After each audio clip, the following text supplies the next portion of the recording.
তার বন্ধু এসে বলে, ভাই তোমার বাড়ি এত কুত্তা কেন? আগে তো তুমি এত কুত্তা পাগল ছিল না, এত কুত্তা পালতেছো কেন? কয় যে ওয়াজ শুনে আসছে। আশ্চর্য কথা, ওয়াজ শুনে তুমি কুত্তা পালা আরম্ভ করলা? কয় যে না, সব কথা শুনে নাও না আগে। বলে কি? কয় যে ওয়াজের মধ্যে শুনলাম রাসূলুল্লাহ বলেছেন যে বাড়িতে কুত্তা থাকে ঘরের মধ্যে আর প্রাণীর ছবি থাকে, ওখানে নাকি ফেরেশতা আসে না। তা আমি কুত্তা রেখে দিছি, ঘরের থেকে বাইর হই না, আজরাইল আসতেও পারবে না, আমার জানও কবজ হবে। বন্ধু ছিল খুব চালাক। বন্ধু কয় যে, ও কুত্তাওয়ালা বন্ধু, বুঝলাম আজরাইল আসবে না, কিন্তু কুত্তা কি কিয়ামত পর্যন্ত বাঁচে না মরে? কয় যে না ভাই, কুত্তা তো মরে। কয় কুত্তা মারে যে ফেরেশতায়, তোমারে মারবে সেই ফেরেশতায়। পালাবা কেমনে? পালাবার উপায় নেই। যেখানেই থাকেন, বাড়িতে হোক, গাড়িতে হোক, দেশে হোক, বিদেশে হোক, মৃত্যু যখন আসবে, মৃত্যুর হাত থেকে এড়াবার কোন উপায়। আমার বন্ধুগণ, মৃত্যু থেকে বাঁচবার কোনো উপায় নাই। এজন্য এই ক্ষণস্থায়ী জীবনের সুখময়, অনন্তকাল সুখময় জীবনকে মানুষেরা, ইমানদার লোকেরা জলাঞ্জলি দিয়ে চির সুখময় আল্লাহর জান্নাতে যাওয়ার জন্য জীবন দিতে মোটেও তাদের বাধে না। জীবন দিতে হবে আল্লাহর রাস্তায়। যখন মরবই, বাসা যখন যাবে না, বাসা কি যাবে? চিল্লা এখন যাবে? রাসূলুল্লাহ যখন বাঁচেন নাই, কত বড় কথা! আল্লাহ রসুল যখন বাঁচেন নাই, তো পৃথিবীতে কে বাঁচবে? রসুলের যখন ইন্তেকাল হয়েছে, সবাইকে মরতে হবে, কোনো সন্দেহ নাই। সন্দেহ আছে? মরা লাগবে। ধৈর্যের মানে শীত হয়ে পড়া না। ধৈর্য মানে অবিচলতা, দৃঢ়তা নিয়ে শক্তি সঞ্চয় করে আল্লাহর রহমতের উপরে ভরসা করে বাতিলের বিরুদ্ধে ঝাঁপিয়ে পড়তে হবে, বাতিল উৎখাত হতে বাধ্য হবে। দেখুন কোরআনে কারিমে আল্লাহ পাক কিভাবে বলতেছেন, নারী আর পুরুষ পাশাপাশি।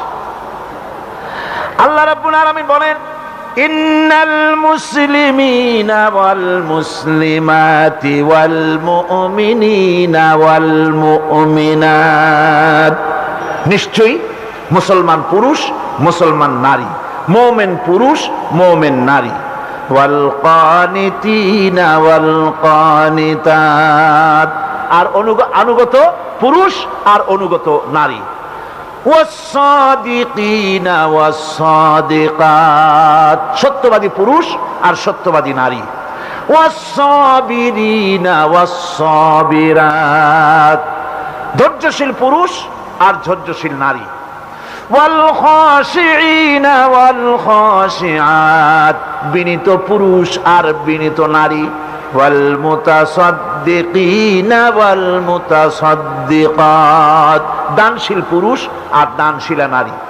ওয়াস-সায়িমিনা ওয়াস-সায়িমাত, রোজা পালনকারী পুরুষ আর রোজা পালনকারী নারী, ওয়াল হাফিযিনা ফুরুজাহুম ওয়াল হাফিযাত, যৌনাঙ্গ হেফাজতকারী পুরুষ, যৌনাঙ্গ হেফাজতকারী নারী, ওয়ায-যাকিরিনাল্লাহা কাসীরান ওয়ায-যাকিরাত, আর আল্লাহর অধিক পরিমাণে জিকিরকারী পুরুষ আর অধিক পরিমাণে জিকিরকারী নারী। আ'আদ্দাল্লাহু লাহুম মাগফিরাতান ওয়া আজরান আযীমা, তাদের জন্য আল্লাহ পাক রেখেছেন ক্ষমা এবং মহা পুরস্কার। নারীর বাদ দিছে? কোন নারী বাদ আছে? কোন জায়গায় বাদ নাই। পুরুষ হজ করলে সওয়াব বেশি, নারী হজ করলে সওয়াব কম। পুরুষ হজ তাহাজ্জুদ পড়লে সওয়াব বেশি, নারী তাহাজ্জুদ পড়লে সওয়াব কম। আছে নাকি এরকম? আছে এরকম? নাই। পুরুষের পাশাপাশি নারীকে আল্লাহ পাক দাঁড় করিয়েছেন। আমলের দিক থেকে নারী এবং পুরুষের আমলের মধ্যে কোনো পার্থক্য নাই। আল্লাহ পাকের কথা শোনাচ্ছি, মন গড়া কথা বলবোই না। আলহামদুলিল্লাহ, যা বলি দলিল ভিত্তিক বলতে চেষ্টা করি। নারী আর পুরুষের আমলের মধ্যে আল্লাহর কাছে কোনো পার্থক্য নাই। আল্লাহ পাক কোরআনে কারীমের মধ্যে বলছেন, মান আমিলা সালিহান মিন যাকারিন আও উনসা ওয়া হুয়া মুমিনুন ফালানুহইয়ান্নাহু হায়াতান তাইয়্যিবাতান ওয়া লানাজজিয়ান্নাহুম আজরাহুম বিআহসানি মা কানু ইয়ামালুন। পুরুষ আর নারীর মধ্যে যারা ঈমানদার অবস্থায় সৎ কাজ করে তাদেরকে আমি কল্যাণমূলক জীবন দেই, হায়াত দেই, সুন্দর জীবন তাদেরকে আমি দান করি। আলহামদুলিল্লাহ। সেখানে কোনো কষ্ট থাকবে না, সেখানে মানুষের কোনো কষ্ট থাকবে, কোনো কষ্ট থাকবে না, কারো কোনো চিন্তা থাকবে না, দুঃখ থাকবে না। মিম্মা ইয়াশতাহুন, যা দিল চাইবে তাই পাবে। এই ওয়াজ শুনে একজনে বলছিল, হুজুর যা মন চাইবে তাই যদি পাওয়া যায়, আমার তো হোক্কা খাওয়ার দারুণ অভ্যাস, তা আমি কি বেহেশতে গেলে হোক্কা পাবো? পীর সাহেব বলছেন, দেখো তুমি যদি বেহেশতে যাইয়া হোক্কা চাও তো আল্লাহ যখন ওয়াদা করছে মিম্মা ইয়াশতাহুন, হোক্কা তো তোমার দেওয়াই লাগবে। কিন্তু মনে রাখো, জান্নাতের এত সব নিয়ামত থুইয়া পচা হোক্কার কথা তোমার মনে উঠবে না। অবশ্যই ভালো ভালো জিনিস আল্লাহ রেখেছেন এবং মানুষ প্রাণ ভরে সেই নিয়ামত ভোগ করবে। কাজী নারীর জন্য হুট থাকবে তার সাথী আল্লাহ তাকে মিলাই দিবেন জান্নাতের মধ্যে। স্বামী যদি যায় জান্নাতে, স্বামী মিলাই দিবে। স্বামী যদি না যায়, আল্লাহ তার উত্তম সাথী মিলাই যাবে, স্বামীর কথা ভুলিয়ে যাবে। আর পুরুষের জন্য হুট থাকবে। সুতরাং হুর জাতীয় জটিলতা এবং হুর নিয়ে চিন্তা করে এভাবে বিভেদ সৃষ্টি করার কোনো মানে নাই। আল্লাহ রাব্বুল আলামিন বলেন, ওয়াল মুমিনুনা ওয়াল মুমিনাতি বা'দুহুম আউলিয়াউ বা'দ ইয়া'মুরুনা বিল মারুফি ওয়া ইয়ানহাউনা আনিল মুনকার। আল্লাহ পাক বলেন, মুমিন পুরুষ আর মুমিন নারী পরস্পরের বন্ধু স্বরূপ। জোরে কোন সুবহানাল্লাহ। তারা পরস্পরের বন্ধু, একে অপরকে তারা সম্মিলিতভাবে ভালো কাজের আদেশ করবে, অন্যায় কাজ থেকে মানুষকে ফিরায় রাখবে, নামাজ প্রতিষ্ঠা করবে, যাকাত আদায় করবে এবং আল্লাহ রাসূলের আনুগত্য করবে। আর এদের উপরই রয়েছে আল্লাহ পাকের রহমত, তাদেরকে আল্লাহ পাক অবশ্যই রহম করবেন। ইসলাম মানব জাতির যেসব অধিকার প্রদান করেছে তাতে নারী এবং পুরুষ সকলে সমান অধিকার ভোগ করবে, কারো অধিকারকে কম করে দেখানো হয় নাই। 1400 বছর পূর্বে নারীর অধিকার আদায় করে দেওয়া হয়েছে এবং বলা হয়েছে নারী এবং পুরুষ একই সত্তা থেকে এসেছে। কোরআনে কারীম বলছে, ইয়া আইয়ুহান নাসুত্তাকু রাব্বাকুমুল্লাযী খালাকাকুম মিন নাফসিন ওয়াহিদাতিন ওয়া খালাকা মিনহা যাওজাহা। হে মানব সকল, তোমরা তোমাদের প্রতিপালককে ভয় করো।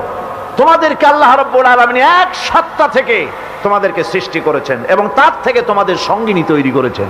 আসছো তোমরা এক জায়গা থেকে, পরস্পরের বন্ধু, কারো সাথে কারো কোনো শত্রুতা নাই, বিদ্বেষ নাই, তোমাদের মধ্যে সমান অধিকার ইসলাম দিয়ে দিয়েছে। এবং শরীয়তের দৃষ্টিতে ভালো কাজ করলে পরে যে পুরস্কার পাবে, নারীতেও যেভাবে পাবে পুরুষও সেভাবে পাবে।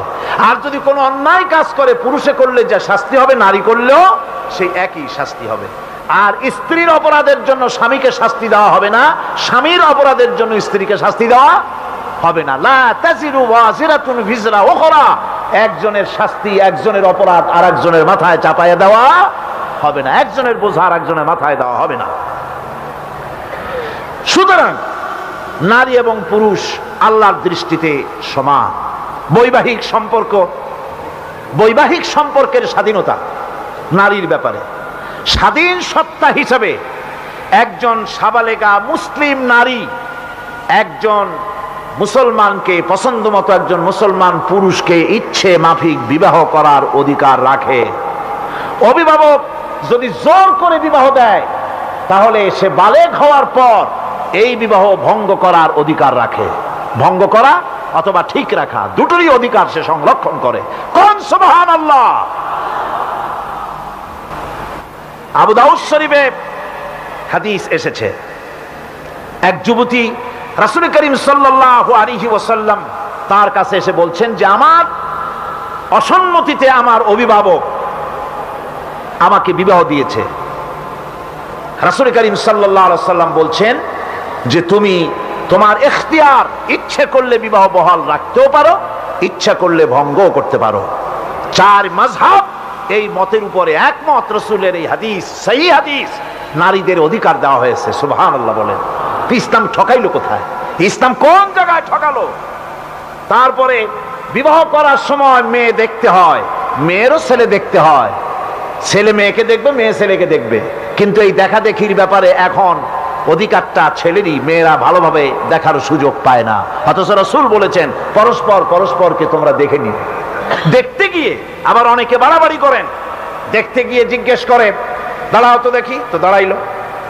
কোরআন শরীফ পড়তে পারো কিনা এগুলো কিন্তু এখন জিজ্ঞেস করে না। এখন জিজ্ঞাসা করা হয় সারেগামা, বাধা নিশা এগুলো মুখস্থ আছে কিনা, রবীন্দ্রসঙ্গীত জানো কিনা, এগুলি প্রশ্ন করা হয়। তারপরে দাঁড়াও, মাথার চুল খোলো, হাঁটো, বসো, দাঁত বাইর করো। আশ্চর্য কথা, মানুষ গরু কিনতে গেলে যেরকম করে সেই ব্যবহার করে। নাউজুবিল্লাহ। দেখা তার হাত পাও পর্দার ভেতরে থেকে তার চেহারাটা, হাতের কবজি, পা এ পর্যন্তই। তার দাঁতগুলো বের করে দেখাইতে হবে। এই পর্যন্ত যখন মানুষ গেছে, মেয়েরাও কিন্তু এখন আর অবলা না। রাইফেল শুদ্ধ ধরা পড়ে ঢাকায়। এত অবলা মনে করলে হবে না। এরপরে উল্টা আসবে, জিজ্ঞেস করবে আমার তো এখন আমার পরীক্ষার পালা তো শেষ, এবার তোমার পরীক্ষা, বলো তোমার নাম কি? বলবে আমার নাম বল্টু মিয়া। দাঁড়াও, দাঁড়াও, হা করো, জিভে বাইর করো। ইনজেকশনের সিরিঞ্জ আনা হবে, তোমার রক্ত পরীক্ষা করব, এইডস আছে নাকি। পছন্দ হইলে ভালো, না হলে বলবে অ্যাবাউট টার্ন, বাড়ির দিকে ডবল মার্কস। দেখেন, বিবাহটা যখন হবে তখন অনুমতি নিতে পাঠায় কার কাছে? যেই সমস্ত নির্বোধ বুদ্ধিজীবী, যাদের নাম বুদ্ধি দেশিয়া, যারা খায়, এরা গোটা জাতির দুশ্মন, যাদের কাছে ইসলাম নাই। ম্যারেজ রেজিস্ট্রার মাওলানা সাহেব আগে পাঠান, মেয়ের কাছে যাও, মেয়ের অনুমতি আছে কিনা। কথা কি ঠিক কইলাম না মিথ্যা বলছি? আগে মেয়ের কাছে যাও, মেয়ে যদি বলে রাজি আছে বিবাহ হবে। মেয়ে যদি বলে আমি এই সলিমুদ্দির ছেলে কসিমুদ্দির বিয়ে করব না, কারো বাবার ক্ষমতা নাই বিয়ে দেওয়ার, এর নাম ইসলাম। সুবহানাল্লাহ কইতে ইচ্ছে করে না মিয়া? ভাইরা, দাম্পত্য জীবনের আল্লাহ রাব্বুল আলামিন সব বিবাহের এই ব্যবস্থা করলেন, বিবাহের এই সুযোগ সুবিধা দিলেন, পরস্পর পরস্পরের সমান অধিকার। তারপরে দাম্পত্য জীবনে আর্থিক সুবিধা, এটা একটা বড় পয়েন্ট। বলা হয় মেয়েদেরকে ঠকানো হচ্ছে, কিন্তু না, ঠকানো হয় না। বিবাহের অনুষ্ঠানে স্ত্রীকে মোহর দেওয়ার গ্যারান্টি দিতে হবে। দিতে হবে কিনা? মোহর দেওয়ার গ্যারান্টি দিতে হবে। এই মোহর যদি আপনি আদায় না করেন, আর বাসর রাত্রে যদি আপনার স্ত্রী তার দাম্পত্য কর্তব্য পালনে অস্বীকার করে, স্বামীর কিচ্ছু করার নাই। এর নাম ইসলাম। আগে মোহর আদায় করো, তার সম্মান দাও। আর যদি মোহর আদায় না করা হয়, স্ত্রী যদি ক্ষমা না করে, এই অবস্থায় যদি মারা যায়, কিয়ামতের দিন স্বামীকে জেনাকারের কাতারে দাঁড়াতে হবে। কোরআন বলছে পাহাড় পরিমাণ সম্পদ যদি দাও মোহরের বাদে, মোহর শুদ্ধা, সোনা দানা মাল মাতা যা কিছু দিবা, কণা মাত্র ভিড়ায় নিও না। সুবহানাল্লাহ, এক কণাও ভিড়ায় নিও না। এরপরেও সমস্ত খরচ কার? পুরুষের। সমস্ত খরচ কার? স্বামীর। খরচটা কার? ওই পাগলেরা এক জায়গায় দেখছে যে মেয়ে লোকের একটু কম দেওয়া হয়েছে, এক জায়গায় দেখেছে মেয়ে লোকের একটু কম দিছে। একটা মেয়ে, একটা ছেলে সমান দুইটা মেয়ে, একটা ছেলে সমান দুইটা মেয়ে। এইটা দেখে এই পাগলগুলোর মাথা খারাপ হয়ে গেছে। তারা বলে কি, কয় মেয়েরে কি ঠকাইছে, এটা কি কোরআন শরীফ হইল? এরা আগাগোড়া সংশোধন করা লাগবে। নাউজুবিল্লাহ, এরা পাগল নয়, রাম ছাগল। এরা শুধু একটা জায়গায় দেখেছে, ভালো করে শুনুন, এরা শুধু একটা জায়গায় দেখেছে যে একটা সব ছেলে সমান দুইটা মেয়ে, এই যে একটুখানি তারতম্য হলো, এই তারতম্যটা মর্যাদার উপরে ভিত্তি করে নয়, এ তারতম্য হচ্ছে দায়িত্বের উপরে নির্ভর করে। দায়িত্ব হচ্ছে ভাইয়ের বেশি, মেয়ের চাইতে দায়িত্ব কার বেশি? ওই বোনটার যদি তালাক হয়ে যায়, তালাক প্রাপ্ত হওয়ার পর উঠবে কোথায়? এসে কার কাছে উঠবে? যদি স্বামী মরে যায় কার কাছে উঠবে? তাহলে সবকিছু বেশি কিনা যা পাইলো সব নিয়ে গেলো সমান নিয়ে, তারপরে ভাইয়ের আর কোনো দায়িত্ব থাকবে? আল্লাহর চাইতে বড় ইনসাফ কেউ করতে পারে না। এটা মর্যাদার ভিত্তিতে নয়, এই ইনসাফ এটা হচ্ছে দায়িত্বের ভিত্তিতে, যেহেতু ভাইয়ের দায়িত্ব অনেক বেশি। যদি দায়িত্বই না হবে, তাহলে বাপ মারা যাওয়ার পর তার সম্পত্তি মায়ের ছেলের চাইতে মায়ের বেশি পাওয়ার কথা ছিল। ফরায়েজ কি বলে? ফরায়েজ বলে ছেলের চাইতে মা পাবে কম, অথচ মায়ের পায়ের তলে জান্নাত। মাকে ইসলাম বেশি দেয় নাই, বেশি দিয়েছে সন্তানকে, যেহেতু মায়ের সমস্ত দায়িত্ব এখানে মর্যাদার জন্য নয়, দায়িত্ব পালনের জন্য সন্তানকে বেশি দেওয়া হয়েছে। মায়ের দায়িত্ব পালন কর। সুবহানাল্লাহ ওয়া বিহামদিহি। সুতরাং ইসলাম নারীকে সবকিছু দিয়া তারপরে খোরপোশের চিকিৎসা, খাওয়া দাওয়া, ওঠা বসা, সুখ শান্তি সবকিছুর দায়িত্ব পুরুষের। স্ত্রীর যদি লক্ষ কোটি টাকার মালিক হয়, সংসারের 4 পয়সার কদু কিনতেও সে বাধ্য নয়, 2 আনার লোটটা ফিস কিনতেও বাধ্য নয়, তার ইচ্ছা। ইসলাম এ অধিকার তারে দিছে। তুমি বেটা স্বামী যা লাগে সব করবা, বউরে জ্বালাইতে পারবা না। কোন সুবহানাল্লাহ, আলহামদুলিল্লাহ। কোন বেহেশতের বাগানে বসে আছেন, হয়তো আর ঘন্টাখানের মধ্যে এ বাগান থেকে আমরা সবাই চলে যাব। আল্লাহরে বলি, আল্লাহ কোরআনের মাহফিলে আমাদের যাদের তুমি দয়া করে আনছো, জাহান্নামের আগুনটা আমাদের জন্য হারাম করে দিও আল্লাহ, জাহান্নামের আগুনটা হারাম করে দিও আল্লাহ।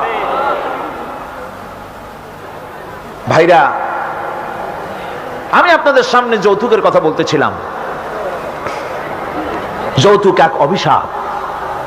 এই যৌতুক দিয়ে, যৌতুকের একটা গরু একটা রেডিও দিতে পারে নাই বলে বউটারে পিটাই পিটাই মেরে ফেলাইছে। হয় নাই বাংলাদেশে? পিটাই মেরে ফেলেছে, বিষ খাওয়াই মেরে ফেলে, ফ্যানের সাথে ঝুলাইয়া পিটাইয়া তারপরে হত্যা করেছে। এগুলি মানুষ না জানোয়ার? জানোয়ারের চাইতেও নিকৃষ্ট। আপনার ছেলে এমএ পাস করেছে, তাতে মেয়েওয়ালার কি হয়েছে? আপনার ছেলে এমএ পাস করুক, ডাক্তার হোক, ইঞ্জিনিয়ার হোক, তাতে মেয়েওয়ালার কোন ছাতা? কেন মেয়েওয়ালা আপনার ছেলেকে বিবাহের সময় টাকা দিবে? কেন দিবে? নির্লজ্জের মতো দাবি জানানো হয়, খাট দিতে হবে, পালঙ্ক দিতে হবে, 50 লক্ষ টাকার ক্যাশ দিতে হবে, গুলশানে অফিস বানায় দিতে হবে, মঙ্গল গ্রহে নতুন করে বাড়ি বানায় দিতে হবে। আজীব তামাশা, আজীব, হারাম। আপনি চাইয়া নিতে পারবেন না, চাইয়া নেওয়া হারাম।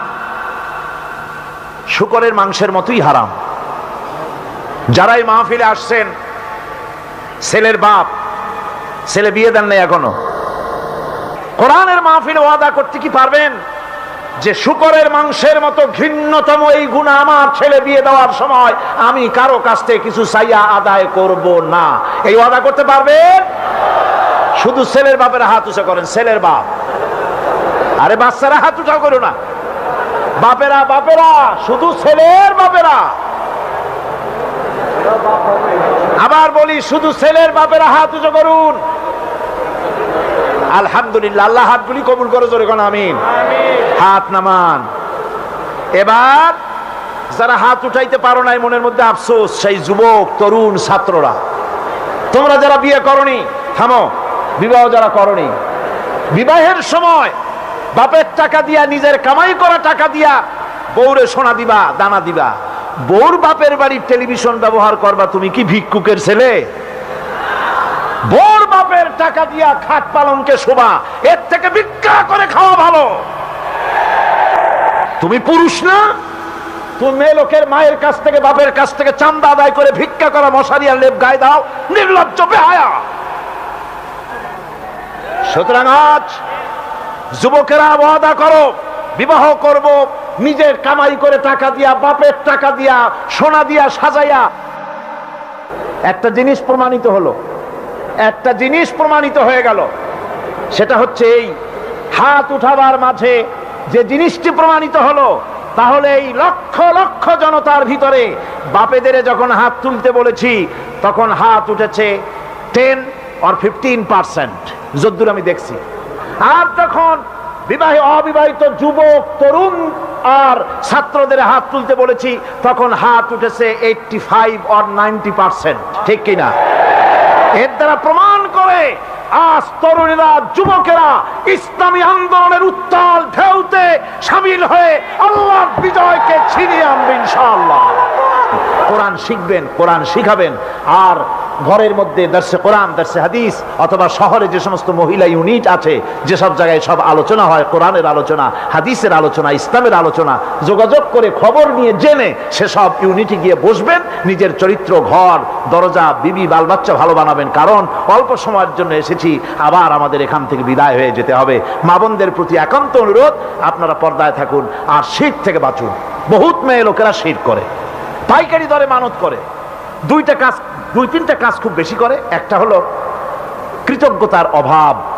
সব মেয়ে লোকের না, মা বোনেরা রাগ করবেন না, কিন্তু কিছু কিছু মেয়ে লোক এমন আছে, হয়তো সারা জীবন স্বামী ভালো কাপড় দিল, একদিনের কাপড়টা একটু খারাপ হয়েছে, কয় যে তোমার ঘরে এসে একটা ভালো শাড়ি পরতেই পারলাম না।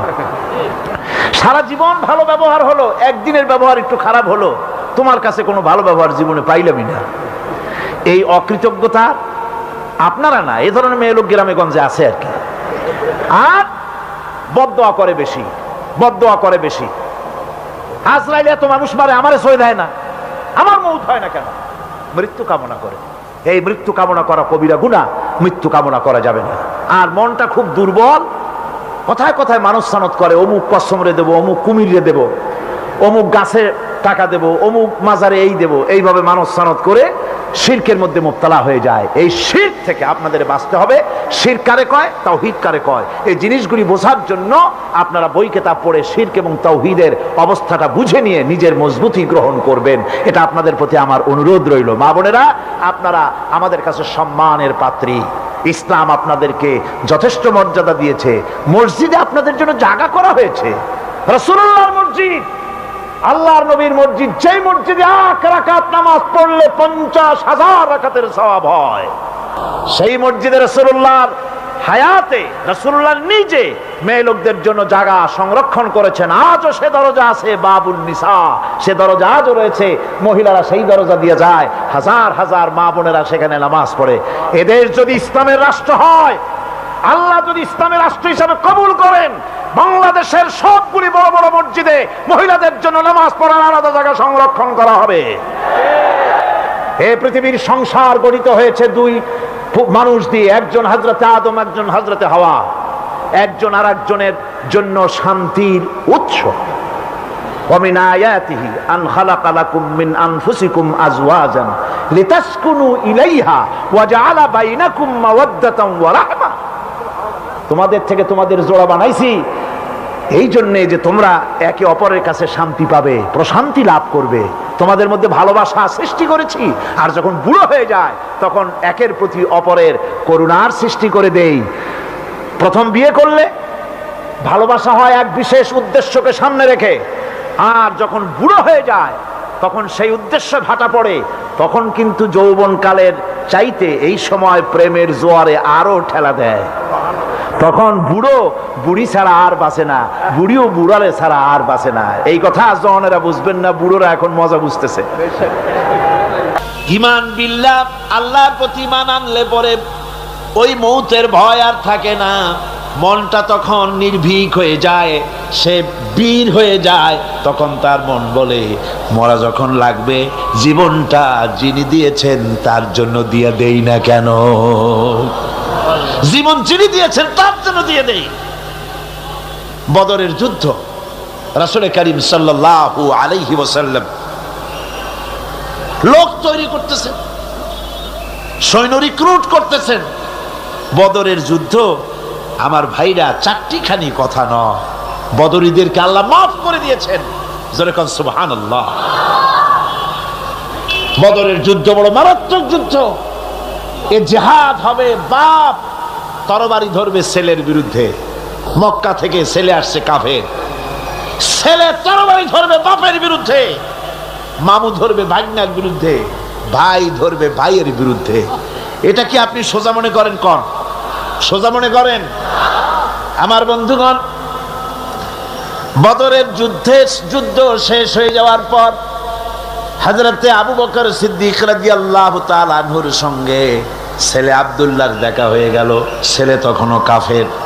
ছেলে বলে, বাবাজি, আমার আব্বা আবু বকর বদরের প্রান্তরে আমি আমার তরবারির সামনে আপনাকে কয়েকবার পেয়েছিলাম, কিন্তু আপনি আমার পিতা বলে আমি কিছুই করতে পারি নাই।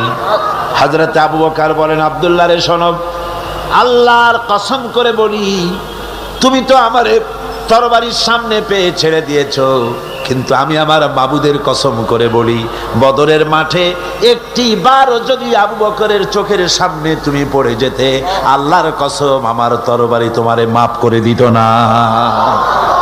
তুমি কাফের, আমি মুসলমান, তোমার সাথে আমার সম্পর্ক পিতা পুত্রের স্নেহের সম্পর্ক হতে পারে তখন যখন আদর্শের প্রশ্ন মিল হবে, নইলে তুমি কাফের, আমি মুমিন। পিতা হিসাবে স্নেহ তোমার যেটা পাওয়া দরকার আমার কাছে, সেই স্নেহ থেকে তুমি বঞ্চিত থাকবে। হে রাসূল, আপনি আমাদের নিয়ে চলুন যেদিকে আপনার খুশি, অর্থাৎ আল্লাহ আপনাকে আমাদেরকে নিয়ে যেদিকে যেতে বলেন সেদিকে নিয়ে যান। ইন্না লা নাকুলু লাকা কামা ক্বালা বানি ইসরাঈল লিমূসা আলাইহিস সালাম ইযহাব আনতা ওয়া রাব্বুকা ফাকাতিলা ইন্না হাহুনা কাঈদুন। আমরা মুসা আলাইহিস সালামের উম্মত না। সুবহানাল্লাহ। হুজুর কি খুশি হচ্ছেন এই বক্তৃতা শুনিয়া, মেঘদাদের বক্তৃতা শুনে হুজুর কি খুশি হচ্ছেন। হযরত মেঘদাদ বলছেন, হুজুর আমরা মুসা আলাইহিস সালামের উম্মত না।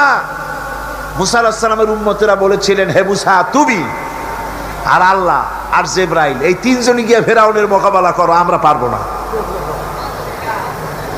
আমরা এই কথা বলবো না। বল ইযহাব আনতা ওয়া রাব্বুকা ফাকাতিলা ইন্না মাআকুমা মুকাতিলুন। হে রাসূল, বরং আমরা বলি আপনি চলুন আমাদেরকে নিয়ে, আপনার রব আপনাকে যেদিকে যেতে বলে আমাদেরকে নিয়ে চলুন, আমরা আপনার সাথে থেকে কাফেরদের বিরুদ্ধে লড়াই করব, তরবারি চালাবো ততক্ষণ পর্যন্ত, মা দামাত আইনু মিন্না তাতাররাফ, যতক্ষণ পর্যন্ত, থামো, যতক্ষণ পর্যন্ত চোখের একটা পাতাও নড়ে, যতক্ষণ পর্যন্ত চোখের একটা পলক পড়ে, ততক্ষণ পর্যন্ত যুদ্ধ চালাতে থাকবো। অর্থাৎ নাক দেয়া নিঃশ্বাস যতক্ষণ আসে আর যায়, আপনার সপক্ষে তরবারিগুলি ঝলসে উঠবে। চলেন আমাদেরকে নিয়ে যেদিকে আপনি যেতে চান। রাসূলুল্লাহ কি যে খুশি হলেন, সুবহানাল্লাহ। আল্লাহর নবী দারুণ খুশি হয়ে গেলেন। নবীজি বললেন, ও সাহাবীরা, তোমাদের মন মানসিকতা যখন এই রকম, তাহলে কুমু বিনা ইলা জান্নাতিন জান্নাতুন আরদুহা কাস সামাওয়াতি ওয়াল আরদ। কুমু বিনা ইলা জান্নাতিন, ওঠো, চলো আমার সাথে সেই বেহেশতের দিকে, যেই বেহেশতটা ওই বিশাল আকাশের চাইতে, এই জমিনের চাইতে অনেক অনেক বড়। সেই বেহেশতে যাওয়ার জন্য চলো আমার সাথে, ওঠো, দাঁড়াও। ফাকামা উমাইর বিন হামাম ওয়া কানা ইয়াকুলু তামার। হযরত ওমর ছিলেন এক যুবক। দেখেন না, এই যে যুবকরা দাঁড়ায় আছে অনেক, এইরকম একজন যুবক দাঁড়িয়ে খোরমা খাচ্ছিলেন। যুবকরা যেমন দাঁড়ায় দাঁড়ায় বাদাম খায়, ছোলা ফালায় দেয়, ওই রকম দাঁড়িয়ে দাঁড়িয়ে তিনি খোরমা চাবাচ্ছিলেন আর খোরমার বিচিগুলি ফালায় দিচ্ছিলেন। তিনি বললেন, অকালা বাখবাখ। ওমায়ের বলছেন, বাখবাখ হলো আঞ্চলিক শব্দ, এর অর্থ হচ্ছে আয়ে মা আযমাহু ওয়া মা আহসানাহু। হে রাসূল, কি সুন্দর কথা আপনি বললেন, কি বড় কথা আপনি বললেন। আপনার সঙ্গে জিহাদে গেলে শহীদ হলে এমন জান্নাত পাবো যে জান্নাতটা হবে ওই আকাশের চাইতে অনেক বড়। ওয়াল্লাহি, আল্লাহর কসম, হাত্তা আকুলাহুন্না ইন্নাহা লাহায়াতান তাবিলা। আমি যদি এই সমস্ত খোরমাগুলি খেতে যাই, তাহলে আমার হাতে যতগুলি খোরমা আছে এই সবগুলি খোরমা যদি খেতে যাই, তাহলে তো বেহেশতে যেতে দেরি হয়ে যাবে। রামাবিহীন না, হাতের সবগুলি খোরমা নিক্ষেপ করে ফেলে দিয়ে জিহাদের ময়দানে ঝাঁপায় পড়বে। আমার বন্ধুগণ, জিহাদের ময়দানে ঝাঁপায় পড়ে হযরতে ওমর লড়তে লড়তে নিজে ওমর হযরতে ওমরের শাহাদাত বরণ করলেন, তিনি শহীদ হয়ে গেলেন। জিহাদের শেষে যখন শুহাদায়ে বদর যখন জানাজা হবে, একজন সাহাবী দেখিয়ে দিলেন, হুজুর এই হলো সেই ওমর যিনি জান্নাতের খোঁজ খবর শুনে হাতের খোরমাগুলি খাওয়ার সময় পায় নাই। খোরমাগুলি সব খাইতে গেলে জান্নাতে যেতে দেরি হয়ে যাবে, এই জন্য খোরমা ফেলে দিয়ে জিহাদে অংশগ্রহণ করেছিল। এই হলো সেই ওমরের লাশ। আল্লাহর নবী হযরত ওমরের দিকে আঙ্গুল দিয়া বললেন, ওমর, যেই জান্নাতের জন্য খোরমা খাওয়ার তর তোমার সয় নাই, তাড়াতাড়ি করে এসে শহীদ হয়েছ, আমি নবী সাক্ষী দিচ্ছি, ইন্নাকা মিন আহলিহা, আমি সাক্ষ্য দিচ্ছি অবশ্যই তুমি আল্লাহর জান্নাতি, অবশ্যই তুমি বেহেশতে যাবে। সুবহানাল্লাহ। কিতাবের ভিতরে এসেছে, ফেরাউনের স্ত্রী আসিয়া যখন ফেরাউনকে মানে নাই, শেষ পর্যন্ত ফেরাউন অর্ডার দিয়া দিল, আসিয়ারে মারো। মারার জন্য তক্তার ভিতরে হাজার হাজার প্যারাক মারো। তক্তায় প্যারাক মারা হলো, তক্তা তারে উল্টায় দিল, প্যারাকগুলো খাড়া হয়ে গেল। প্যারাক বোঝেন কিনা? প্যারাক বোঝেন? প্যারাকগুলো খাড়া হয়ে গেল। ফেরাউন বলল, এর উপরে আসিয়াকে ফুট করে শোয়াই দাও, এরপরে চতুর্দিক থেকে পিটাইতে থাকো, যতক্ষণ পর্যন্ত আমার উপরে ঈমান না আনে মারতেই থাকো। প্যারাকের উপরে নারী দেহ আসিয়াকে শোয়াই দেওয়া হলো, আর চতুর্দিক দিয়ে আঘাত করা হচ্ছে। লোহাগুলি শরীরের ভিতরে ঢুকে যাচ্ছে, শত শত লোহা শরীরের ভিতরে ঢুকে যাচ্ছে। এমত অবস্থায় আল্লাহ রাব্বুল আলামিন ডেকে বলেন, ফেরেশতারে, আমার ফেরেশতারা, আমার আসমানের সব দরজাগুলি খুলে দাও। আমার আসিয়া মৃত্যুর আগে, প্রাণ বেরিয়ে যাওয়ার আগে আমার জান্নাতটা দেখে যেন প্রাণটা বেরিয়ে যায়। আল্লাহর এই রাস্তায় মানুষ জীবন দিতে কুণ্ঠাবোধ করে না, যদি ঈমান বিল্লাহ, আল্লাহর প্রতি ঈমান মজবুত হয়ে যায়, তার জীবনের মোটেও পরোয়া হয় না। জীবন দিয়েছেন আল্লাহ, এই জীবন দিব, কাকে ফিরায় দেব? আল্লাহ।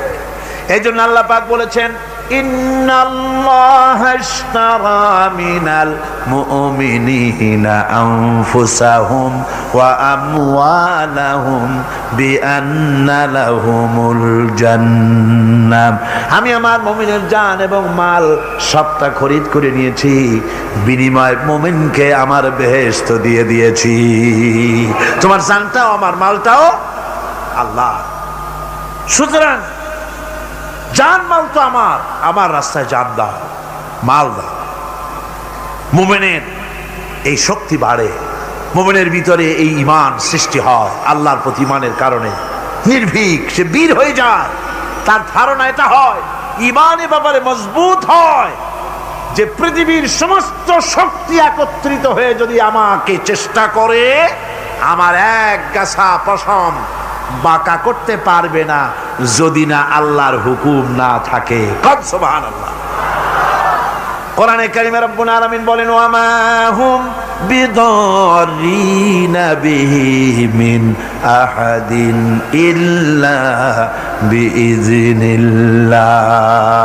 আল্লাহ রব্বুল আলামিনের সুস্পষ্ট কথা হলো এই যে আল্লাহর বিনা অনুমতিতে কেউ তোমার কোনো ক্ষতি করতে পারবে না। জোরে কোন সুবহানাল্লাহ। কেউ ক্ষতি করতে পারবে না। আবার নির্ধারিত সময় আসার আগে মৃত্যু তোমার হবে না। মৃত্যুর যখন নির্ধারিত সময় হবে, তখনই মৌত হবে, এর আগে হবে না।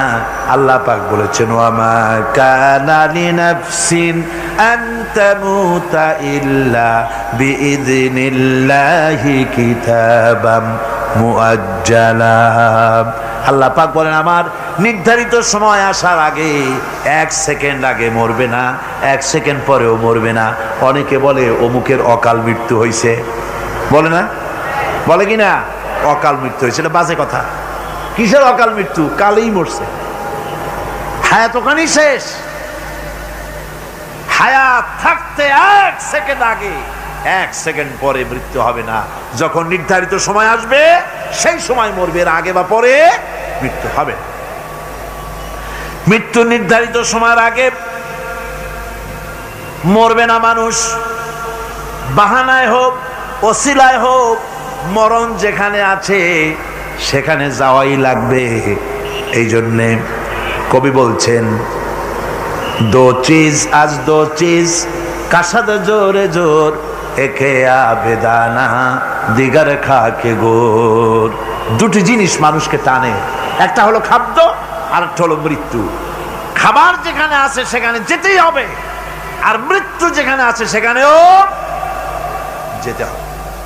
কোরআনে কারিমে রব্বুল আলামিন বলেন কুল লাউ কুনতুম ফি বুয়ুতিকুম লাবারাযাল্লাযীনা কুতিবা আলাইহিমুল কাতলু ইলা মাদাজিহিম। আল্লাহ পাক বলেন হে নবী তুমি বলে দাও, তুমি শোনায় দাও, যাদের ভাগ্যে নিহত হওয়া আছে তারা যদি তাদের বিছানায় শুয়েও থাকে, প্রকোষ্ঠের ভিতরে থাকে, মৃত্যু সেখানে গিয়ে হাজির হবে, ওখানেই মৃত্যু হয়ে যাবে। মৃত্যুর সময় আসতে পরে মানুষকে মোটেই সময় দেওয়া হবে না। সময় যখন আসবে সময় মতো তাকে বিদায় নিতে হবে। সুতরাং ঈমান, আল্লাহর প্রতি ঈমান আনলে পরে মানুষের ভিতরে নির্ভীকতার সৃষ্টি হয়, সে কাউকে পরোয়া করে না আল্লাহ ছাড়া। চিল্লায় কোন সুবহানাল্লাহ, আরো জোরে বলেন সুবহানাল্লাহ। সাহস, বুক ভরা সাহস তার মধ্যে আসবে। এরপরে আল্লাহর প্রতি ঈমান আনলে পরে আরেকটি উপকার মানুষের হয়, এটা হলো 4 নম্বর উপকার। এটা কয় নম্বর? 4 নম্বরের উপকার হলো আল্লাহর প্রতি মানসিক প্রশান্তি আসে। সেই মানসিক প্রশান্তিটা হলোই ইমানদার কখনো হতাশ হয় না, ইমানদার কখনো হতাশায় ভোগে না, নিরাশায় ভোগে না। যেহেতু কোরআন শরীফের ভিতরে আল্লাহ পাক বলেছেন আল্লাহর রহমত থেকে কেবল কাফেররা ছাড়া আর কেউ নিরাশ হয় না। আল্লাহর রহমত থেকে নিরাশ হয় কারা? যেরকম কারা নিরাশ হয়? আর কেউ আল্লাহর রহমত থেকে নিরাশ হয় না। সুতরাং আল্লাহর প্রতি এই আশা ভরসা, আল্লাহর প্রতি এ ধরনের একটি প্রশান্তি মনের মধ্যে থাকে, সে হতাশ হয় না। হযরত আইয়ুব আলাইহিস সালামের ঘটনা কোরআনে কারীমের মধ্যে আল্লাহ রাব্বুল আলামিন উঠায় দিয়েছেন, বলে দিয়েছেন যাতে করে মুমিনেরা মনের মধ্যে আল্লাহর প্রতি আশা ভরসা আনতে পারে। রোগ হয়েছে হযরত আইয়ুব আলাইহিস সালামের, এত অসুখে রোগে শোকে আত্মীয় স্বজন স্ত্রী পুত্র পরিজন সব তারে ছেড়ে গেল, গায়ে পোকা হয়ে গিয়েছে। 1 বছর 2 বছর নয়, বছরের পর বছর ধরে রোগাক্রান্ত অবস্থায় আইয়ুব আলাইহিস সালাম আছেন। এবার সমস্ত শরীর ছেড়ে জিহ্বার মধ্যে পোকা হওয়া শুরু হয়ে গেছে। হযরত আইয়ুব আলাইহিস সালাম জিহ্বায় যখন পোকা শুরু হয়ে গেল, আল্লাহর দরবারে তখন তিনি ফরিয়াদ করে বলেছিলেন রব্বুল আলামিন, সারা শরীরে পোকা ধরলো, শরীর জরা জরা হয়ে গেল, রোগে শোকে শেষ হয়ে গেলাম, কোনো শিকায়ত করি নাই, এবার তো কথা না বলে পারি না। মাবুদ তুমি দয়া করে আমার জিহ্বায় পোকা দিও না, আমার জিহ্বাটা পোকা ধরেছে, দয়া করে পোকা জিহ্বায় দিও না, কারণ আমার জিহ্বায় যদি পোকা হয়ে যায় তাহলে তোমার মতো আল্লাহর জিকির আমি কি দিয়া করব। আমার জিহ্বাটা ভালো রাখো আল্লাহ। হযরত আইয়ুব আলাইহিস সালাম পড়েছিলেন আন্নী মাসানি الضر وأنت أرحم الراحمين আয় আল্লাহ আমি রোগাক্রান্ত হয়ে পড়েছি আর তুমি তো রহমান রহিম। দোয়া মঞ্জুর হলো। আল্লাহ পাক আইয়ুব আলাইহিস সালামকে রোগ মুক্ত করে দিলেন। রোগ হলে পরে কে সেরে দেয়? কে সেরে দেয়? আল্লাহর প্রতি এই আশা, এই ভরসা, এই চিন্তা থাকতে হবে। আল্লাহ পাক বলেন, যখন আইয়ুব আমার কাছে দোয়া করলো আমিও জবাব দিয়া দিলাম। কোন সুবহানাল্লাহ। আল্লাহ পাক বলেন, ফাকাশাফনা মা বিহি মিন দুররিন ওয়া আতাইনাহু আহলাহু ওয়া মিসলাহুম মাআহুম রাহমাতাম মিন ইনদিনা। আমি তার কষ্ট দূর করে দিলাম, তার হারানো স্বাস্থ্য ফিরিয়ে দিলাম এবং তার সাথী সঙ্গীদেরকে আমার পক্ষ থেকে আমার রহমত দিয়ে তার কাছে সব আবার আমি ফিরাইয়া দিলাম। সুতরাং মুমিন ব্যক্তি কখনো হতাশ হবে না। চতুর্দিকে দেখে বিপদ আর বিপদ, এই বিপদে সে হতাশ হয় না, আশায় বুক বেঁধে থাকে। নিরাশার আধারে তুমি হে আশার নূর, যেখানে বেরোবার কোনো পথ নাই সেখান থেকে পথ বের করে দেয় কে? চিল্লায় কোন কে দেয়? আমার আল্লাহ পাক। আল্লাহ বলেছেন হতাশ হয় কাফের, ইমানদার কখনো হতাশ হয় না। হযরতে ইয়াকুব আলাইহিস সালাম ছেলে হারাইয়া কি বলতেছেন শোনেন। আল্লাহ তার কথা কোরআনে কারীমের ভিতরে আল্লাহ কি সুন্দর করে উঠায়া দিয়েছেন। হযরতে ইয়াকুব পড়তেছেন, ফাসাবরুন জামিলুন আসাল্লাহু আইয়াতিয়ানি বিহিম জামিআন ইন্নাহু হুয়াল আলিমুল হাকীম। ফাসাবরুন জামিল, ধৈর্য ধারণ করাই এখন আমার জন্য উত্তম। আমি এখন ধৈর্য ধারণ করব, হয়তো শীঘ্রই আল্লাহ আমার যাদের হারাইছি তাদের সকলকে আল্লাহ আমার কাছে ফিরিয়ে দিবেন। তিনি সুবিজ্ঞ, তিনি প্রচন্ড ক্ষমতার মালিক। আশায় বুক বেঁধে থাকলেন তিনি। আর ইউসুফ আলাইহিস সালাম আজকে প্রেসিডেন্ট, তিনি মিশরের কি তিনি 11 ভাই গেছে সেইখানে খাবার আনার জন্য। হযরত ইউসুফ আলাইহিস সালামের চিনতে কোনো কষ্ট হয় নাই। ওরা তো চেনে নাই, কিন্তু ইউসুফ আলাইহিস সালাম চিনে ফেলেছেন। হযরত ইউসুফ কোনো প্রতিশোধ নিলেন না। হযরত ইউসুফ পরিচয় দিলেন আর বললেন, ভয় পাইও না, খাদ্য তোমাদেরকে দিয়ে দিব। তোমাদের ব্যাপারে আমার বক্তব্য হচ্ছে, লা তাসরিবা আলাইকুমুল ইয়াউম, তোমাদের বিরুদ্ধে আমার কোনো ক্ষোভ নাই, বিদ্বেষ নাই, মাফ করে দিলাম। এই জামাটা নিয়ে যাও, আমার আব্বার জন্য এই জামাটা নিয়ে যাও। জামা নিয়ে যাচ্ছে মিশর থেকে। কোথায়? কেনান। কোথায়? মিশর।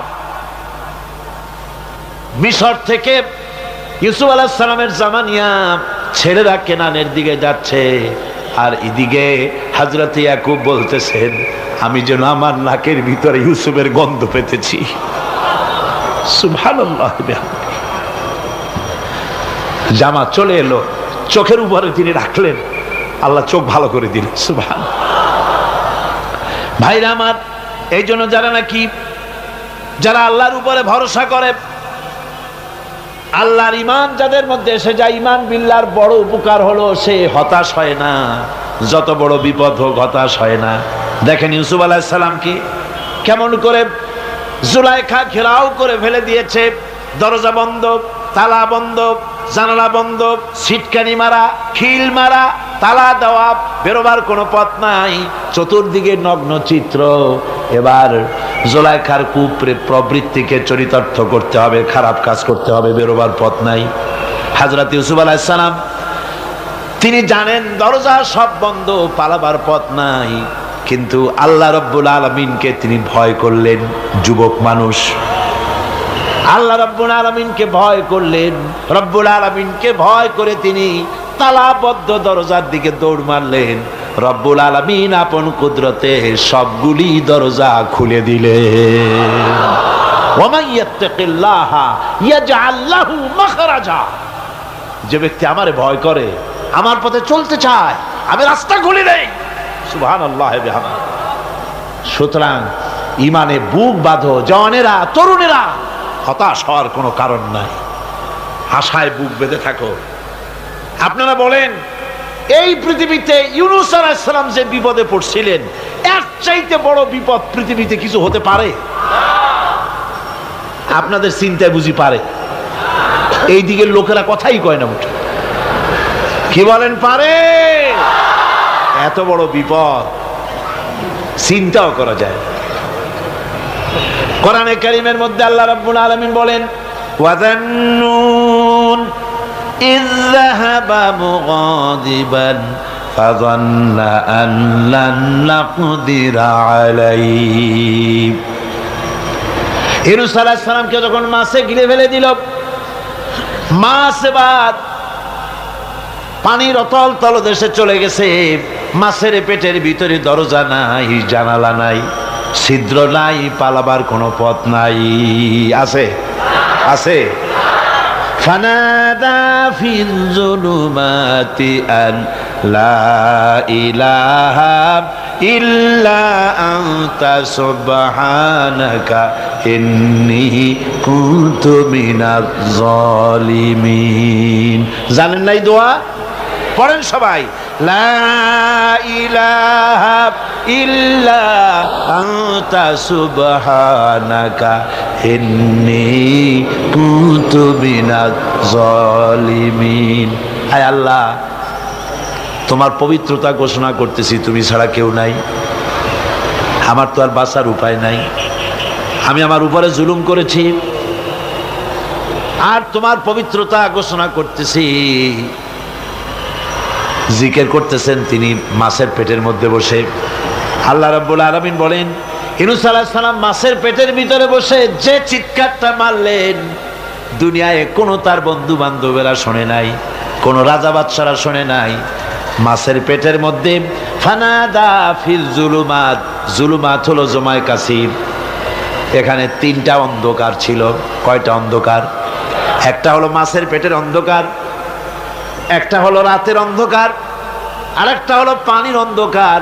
ত্রিবিধ অন্ধকারের ভিতর থেকে ইউনূস আলাইহিস সালাম হতাশ হয়ে যান নাই, তিনি চিৎকার মেরে আল্লাহরে ডাক দিলেন।